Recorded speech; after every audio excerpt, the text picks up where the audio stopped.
आषाढ अमावस्या जी दीप अमावस्या म्हणून साजरी केली जाते। गणपती बाप्पाची पूजा आपण करून घेऊयात। तांदूळ, पाने, हळदी कुंकू, हराळी आघाडा वाहून आपण गणपती बाप्पाची पूजा करून घेऊयात।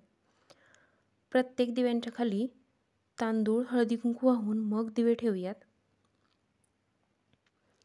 आषाढी महिन्याच्या शेवटच्या दिवशी म्हणजेच अमावस्याला दीप अमावस्या म्हणतात। श्रावणाचा पवित्र महिना सुरू होण्याच्या आदल्या दिवशी ही अमावस्या केली जाते। घरातील सर्व दिवे मी स्वच्छ धुवून घेतले आहेत। या दिवशी घरातील सर्व पाने, पंथी, समई आणि निरंजन यांची पूजा केली जाते।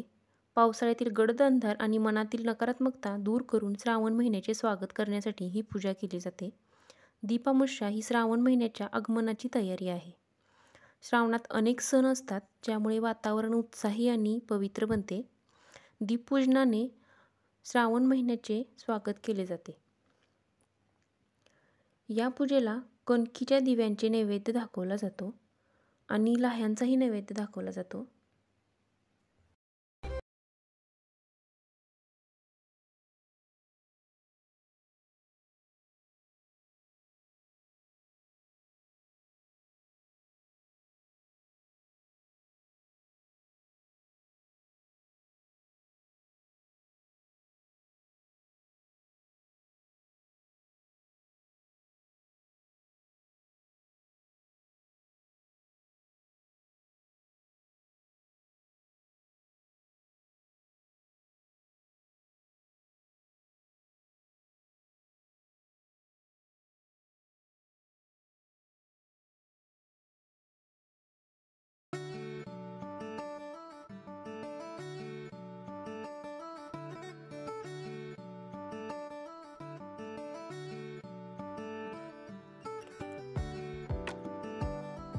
मी इथं दिव्यांना हळदी कुंकू वाहून त्यांची पूजा करून घेते।